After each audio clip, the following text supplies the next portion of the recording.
আমার থেকে তোমার মুক্তি নেই রাহি। রথযাত্রার দিন বাড়ির সবার সামনে রাহের স্মৃতিতে আবারও সিঁদুর পরালো রাহুল।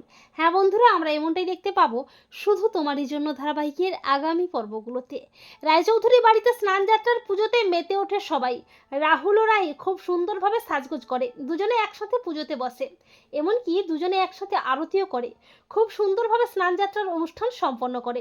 রাহুল ও রাহি দুজনে অনেকটাই কাছাকাছি আসে, দুজনের মধ্যে একটু দুষ্টু মিষ্টি খুনসুটিও হয়। রাহুল ও রাহি দুজনের প্রেমে হাবুডুবু খাচ্ছে, কিন্তু কেউ কাউকে বলতে পারে না মনের কথা। আর রাহুল ও রাহিকে এত কাছাকাছি দেখে জিয়া তো প্রচণ্ড ক্ষেপে যায়। এরপর রাহুল সবার সামনে রাহির স্মৃতিতে আবারও সিঁদুর পরিয়ে দিয়ে বলে, আমার থেকে তোমার মুক্তি নেই রাহি।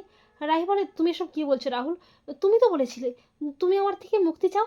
তখন রাহুল রাহের দুটো গালে হাত দিয়ে বলে, আর একটাও কথা নয়, আমি টুর্নামেন্টে জিততে চাই না, আমি তোমার সাথে সারাটা জীবন থাকতে চাই।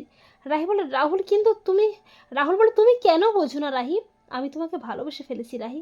রাহুল ও রাহির এই রোমান্টিক দৃশ্য দেখে বাড়ির সবাই তো হাঁ করে তাকিয়ে থাকে, আর জিয়া তো একেবারে তেলে বেগুনে জ্বলে ওঠে। তো বন্ধুরা, এমনটা যদি দেখানো হয় তোমাদের কেমন লাগবে কমেন্ট করে এক্ষুনি জানিয়ে দাও তোমাদের মতামতটি।